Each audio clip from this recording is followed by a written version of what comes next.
We are under Israeli military restrictions in terms of some of the things that we can film, but it's important to be in there.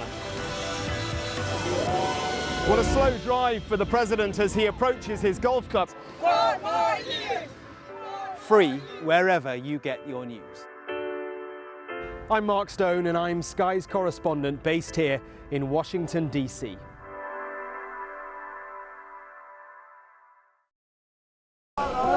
Turkey is burying its dead.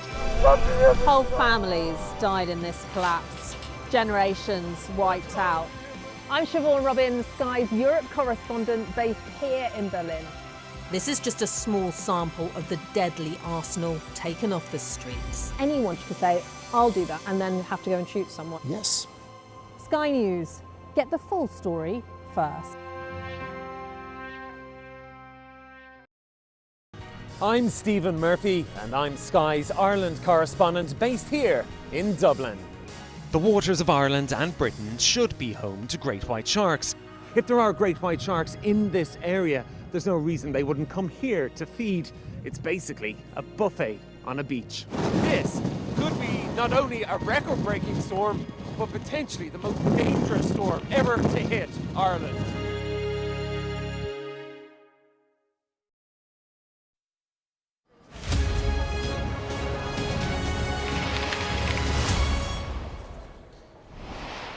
Hello there, you're watching the press preview, a first look at what is on the front pages of tomorrow morning's papers as they arrive. In the next half an hour, we're going to see what are making headlines with the political commentator Benedict Spence and the journalist and author Christina Patterson. Guys, thank you for being with us. So let's take a look at what is on some of tomorrow's front pages, and we'll start with the Sunday Times, which leads with the Prime Minister's visit to Scotland to meet with President Trump, where the two men are expected to discuss the situation in Gaza. The Sunday Telegraph's front page focuses on the recent asylum hotel protests, with the news an elite police force is to be set up to monitor anti-migrant sentiment on social media. The Observer looks ahead to the Lionesses match with Spain in the Euros final tomorrow night. The Mirror looks ahead to that game at 2 with the simple words, "You've got this." The Express also has a look ahead with just 3 words, "One more game." The Sun returns to the controversy surrounding Greg Wallace, stating his claim that he'll never watch the show again. And Lionesses again on the front of the Star, as Sir Geoff Hurst has sent a message to them ahead of that final tomorrow. Bring it home, is what Sir Geoff has to say. All right, let's get the thoughts now of Benedict and Christina. Guys, thanks for giving up some of your Saturday evening to be with us. We do appreciate it, I promise you. Let's get straight into this then and have a look at the front of the Sunday Times. There's reporting here. Christina, why don't you start us off, that the Prime Minister is going to speak to Trump about a potential ceasefire in Gaza. Well, what's happening in Gaza is absolutely horrific, and I say this as someone who's lost a friendship with one of my closest friends over my initial support for Israel in this war.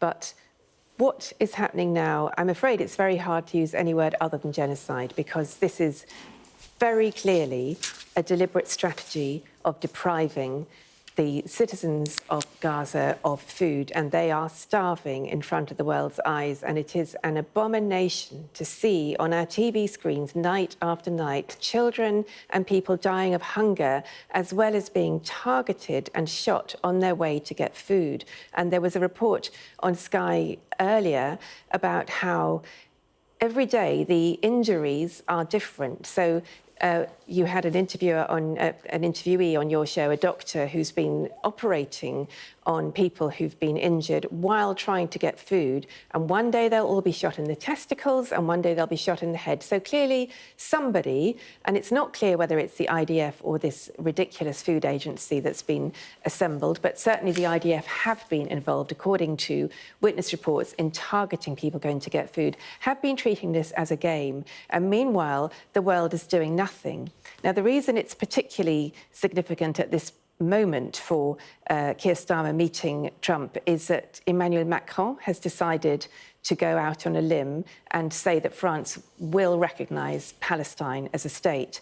And many people are urging Sir Keir Starmer to do the same. And I would as well, actually. I think the time has come. I mean, of course, I, like many people, and this is the UK's policy to support a two-state solution. But at this point, when Israel is clearly enacting a genocide on the people of Gaza, I think we have to call for Palestine. Now, Starmer is choosing not to take that route at the moment. I don't agree, but I understand his decision because he is walking on eggshells, and it's a bit like when he had to try to placate Trump earlier in the year when he handed that invitation to Buckingham Palace, essentially to save Ukraine and to keep aid flowing to Ukraine. So in this meeting that Starmer will have with Trump, he is going to make Gaza a priority and say that the US needs to actively intervene more in order to try to bring about a ceasefire and peace. Whether it will fall on ears that are listening or not remains to be seen. Yeah, well, this comes on the back of that letter having been sent, organised by Sarah Champion.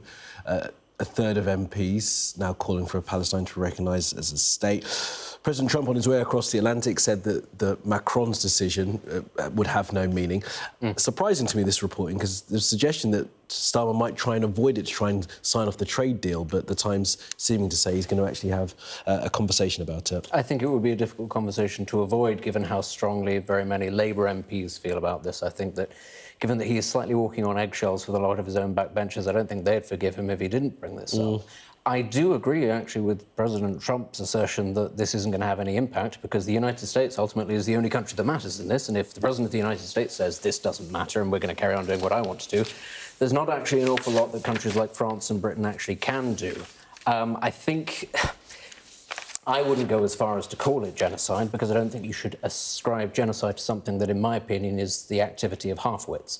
And I think that what has emerged over the last couple of weeks, especially with leaks that are coming from within the IDF itself, and I think that that's really interesting, is that Israeli military commanders have been saying to the politicians in Israel, you have to let the UN back in because the GHF, the Gaza Health Foundation, isn't able to do its job. And interestingly enough, they were saying that before this plan was even implemented. They were saying to the politicians, don't listen to Donald Trump, this isn't going to work. And actually, the UN are able to operate fairly well. The aspersions that have been cast over Hamas stealing aid is much more, overblown than it actually is, and these people need to be able to keep doing their job.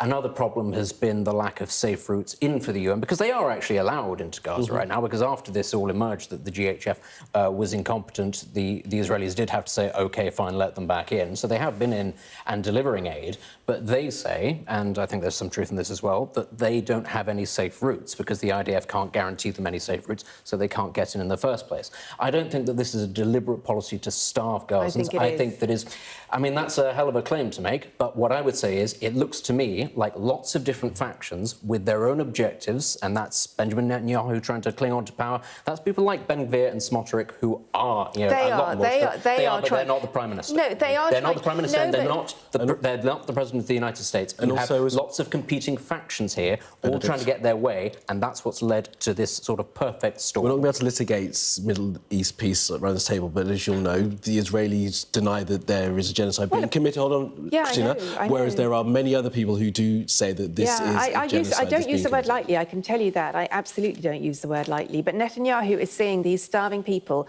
on his screen every night, and he is doing nothing about it. And he doesn't want to break alliance with those far-right nutcases who want to wipe all the Gazans out of Gaza. Quick final thought, Benedict, before we move on to another story. Well, that's not true that they're not doing nothing, because they have allowed the UN back in. They've recognised that this plan, this admittedly US, and you might say that it's too late, but they have recognised that they're doing that. And we've heard earlier this evening that the IDF has said that they're going to stop operations in certain parts of Gaza to allow the UN in, because the UN have said that there are no safe routes. I think it's very clear that there are many aspects of the Israeli state that are, as much as the rest of the world, sitting there going, guys, this can't be allowed to continue because it isn't functioning how we were told it would. The rhetoric has certainly changed. It will be interesting to see if there is any readout from the conversation that the Prime Minister is due to have with Donald Trump tomorrow, because, as you rightly point out, it is America that will perhaps... Yeah, I mean, we know that America, nobody has any influence in this except America, but it does also, for the sake of history, it matters which side ultimately, whether you are... for me, the side is who breaks international law, and both sides have been breaking international law since the beginning. Hamas broke it on the 7th of October, and Israel's broken it on a regular basis. But ultimately, at a point like this, when you are seeing people starving, then I do think it matters what the leader of your country says to the US president. Let's move on to the front of the Sunday Telegraph now. We're going to skip over that next paper. And this story here about a police unit, described it as a new police unit set up. I think it's going to be a police unit set up from within the existing forces, not a new police force, to monitor social media activity, because there seems to be, within certain communities, growing concern about migrants housed in hotels. Yeah, I mean, actually, my understanding is that this is a recommendation that has been made. So I don't think, I'm not sure that a final decision has been made on whether to follow this recommendation. And the recommendation is that social media should be monitored to see where there might be increases in activity or talk of demonstrations or whatever, protests. And that seems, I mean, people are sort of screaming about freedom of speech, but obviously once you have said something on any social media platform, it is in the public arena, and I don't see why police shouldn't monitor that. Certainly the Southport riots last year, which were horrific, you know, that was a very strong presence on social media, and police were able to tell where the riots and protests that followed were going to take place. So I think it's not a ridiculous strategy at all, but this is a very frightening situation, really, how you monitor this. There aren't enough police forces around at the moment. I saw, a couple of weeks ago, I saw some young boys literally stealing bikes in front of me and cutting the locks, and I tried chasing them, but I realised, you know, this happens all the time and there are no police around to do anything about it. And I also knew that if I had tried to report it, probably they would have done nothing. So I mean, it's a very sad situation, and we've seen it again this week at Epping. I understand why there is unease, and I do think that until the government solves the problem of the small boats, then this will continue. So, you know, it's a real problem from a policing point of view and from a policy point of view. Thank you, Christina. I mean, Angela Rayner, the government seemed to try and get ahead of this a couple of weeks ago by saying that there was fears of this happening. Yeah. And now, I mean, it's written as if this unit may well because making arrests. I don't think that's the case. I think they're going to be watching to see what kind of language is being used. I think, as much as anything, it's an attempt to preempt protests before they actually take place. And I think that this is a sign that the authorities fear that they aren't on top of this, and that, as you say, they need to sort of get out ahead of this, because, I mean, very foolishly, when they first came into office, they sort of announced, the government said, well, there aren't enough prison places and we'd put too many people in prison anyway. And that's not a real great strategy when you've already got sort of lots of different competing factions, another one being, for example, the Palestine Action Group, for example, and you've got lots of different groups that want to protest for all sorts of reasons and want to cause trouble.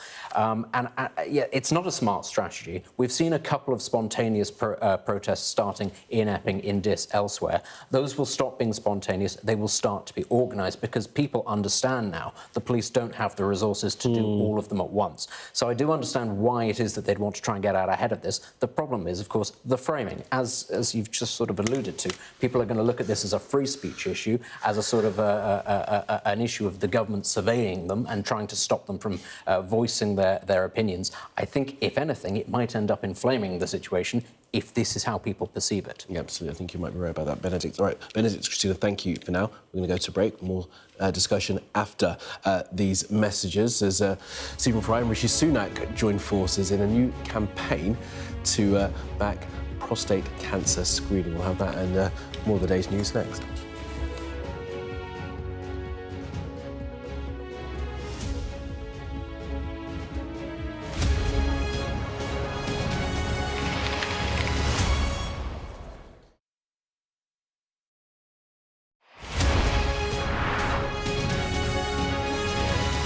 I'm Siobhan Robbins, Sky's Europe correspondent based here in Berlin. In Sweden, police have seized a lethal stash. Anyone of any age could say, I'll do that for £1 million, and then have to go and shoot someone. Yes. Sky News, the full story first. I'm Greg Milam, and I'm Sky's Chief North of England correspondent. This is insane. This was a bustling residential area. I'm Yusra Al-Bagher, Sky's Africa correspondent based in Johannesburg, South Africa. How difficult is this to police tonight? Off the scale. I'm Dan Whitehead, Sky News' West of England and Wales correspondent. We've got your Sunday mornings covered. From the front page and the sounds of the streets to the voices of the people who make the major calls and big picture politics beyond Westminster.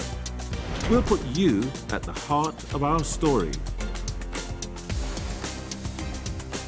I'm ready. Are you? Join me, Trevor Phillips, Sunday mornings on Sky News. Jacket. Deborah Haynes from Sky News. He called you Daddy earlier. No, Do you... he did it very affectionately. Daddy, you're my daddy. Thank you. Leicester is on its knees. They've ripped the soul out of my factory and there's nothing left. It is eerily quiet. It's constantly on the brink of capacity. There's overcrowding. It's not a new thing. It's rough. There's nothing to hide. Why aren't international journalists allowed in? Are you worried about escalation? Of course I'm worried about escalation, which is why my focus is on de-escalation. The region, I think, is on edge because they are anticipating a retaliation. Iran retaliates for the US attacks. Founding principle of the alliance, that an attack on one is an attack on all. Could Putin attack another NATO country within 5 years?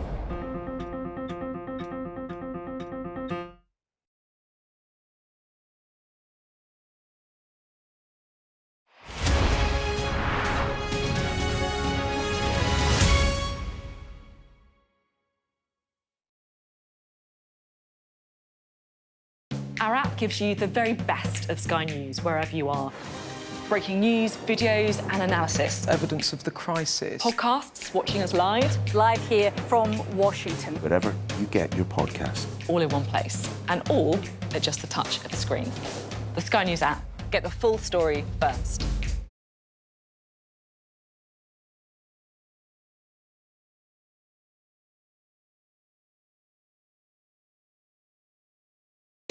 We are under Israeli military restrictions in terms of some of the things that we can film, but it's important to be in there. What a slow drive for the president as he approaches his golf club. 4 more years! Free wherever you get your news. I'm Mark Stone and I'm Sky's correspondent based here in Washington, D.C.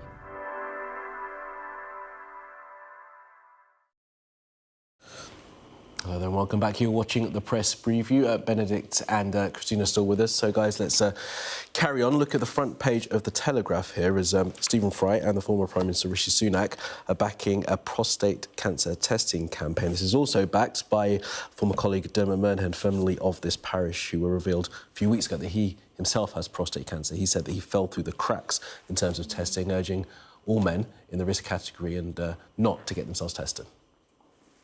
It's one of those things where, you know, one sort of wonders if it's partly because of the system, is it partly because, of course, men very famously don't go to the doctor until actually it's sort of unavoidable. But the stats that are in this Telegraph piece talking about it, 55,000 men a year are diagnosed and 10,000 only get diagnosed after they've been to the GP at least 3 times, possibly more, seeking help. And, I mean, that's a huge chunk of people who could be helped much earlier and don't be. And, you know, this is obviously quite high-profile individual, Stephen Fry, Rishi Sunak. I think we've also had the King has previously gone on record telling men go out and get tested. It's an important message that needs to be pushed, not simply for your own personal health, anybody who's watching, but also, you know, another story that we might get onto in the second half.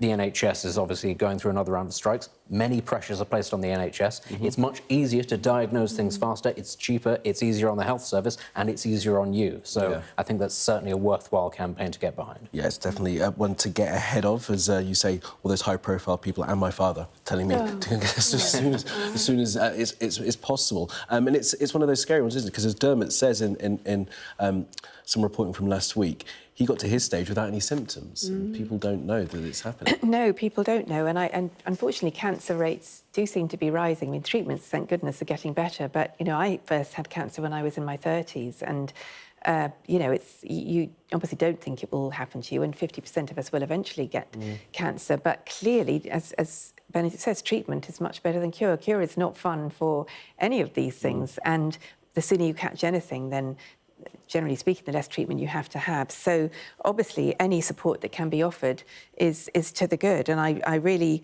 applaud the people who've come out and who are campaigning, not least because, you know, it's not unembarrassing to talk. Lots of people are embarrassed to talk about this kind of thing, and the more straightforward we can be about these things, then the better for everyone. Absolutely, normalising that sort of thing is really important, and hopefully this is the beginning of continuing to normalise that conversation. We must talk about our health and make sure we keep ourselves as healthy as possible. All right, let's move on to a story that hopefully will make us all feel a little bit better. It's looking ahead to tomorrow's huge game as England once again play Spain in a final of a major football tournament. Lost to Spain in the World Cup. Now they're playing them again in the Euros final. Dare to dream yet again, and I guess the whole country is behind the Lionesses, desperately wanting them to win. Absolutely. And it's another final. And it's not just another final, actually, for the women. I mean, it slightly went under the radar that the men's under-21s got to another final and won earlier this summer. Yeah. It's across the board. Because, of course, the men's senior team also got to another final a couple of years ago, lost, unfortunately.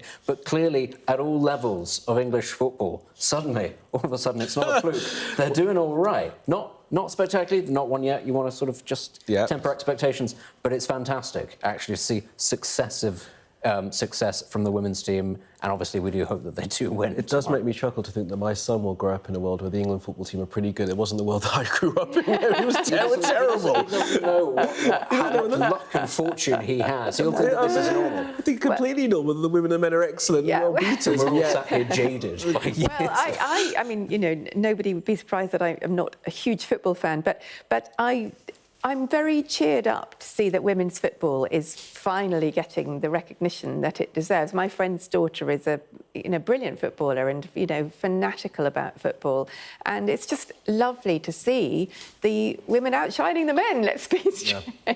So it's great. And also, isn't she amazing, Serena Wiegman, to be...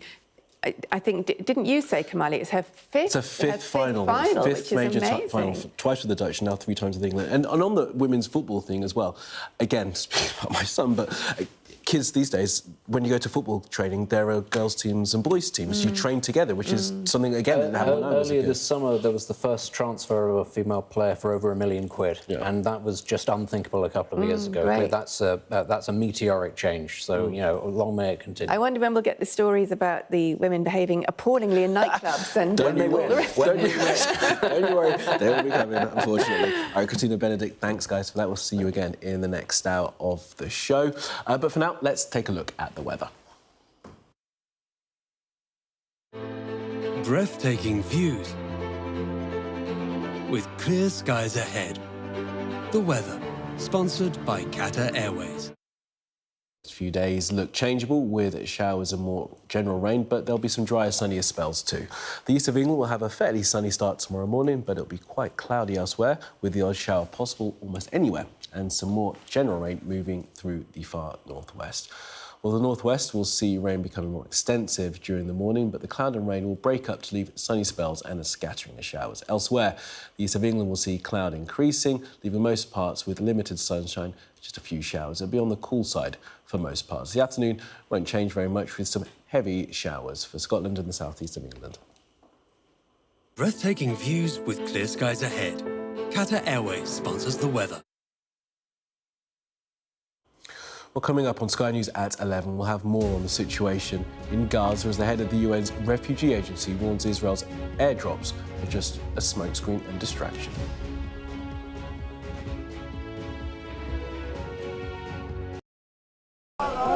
Turkey is burying its dead.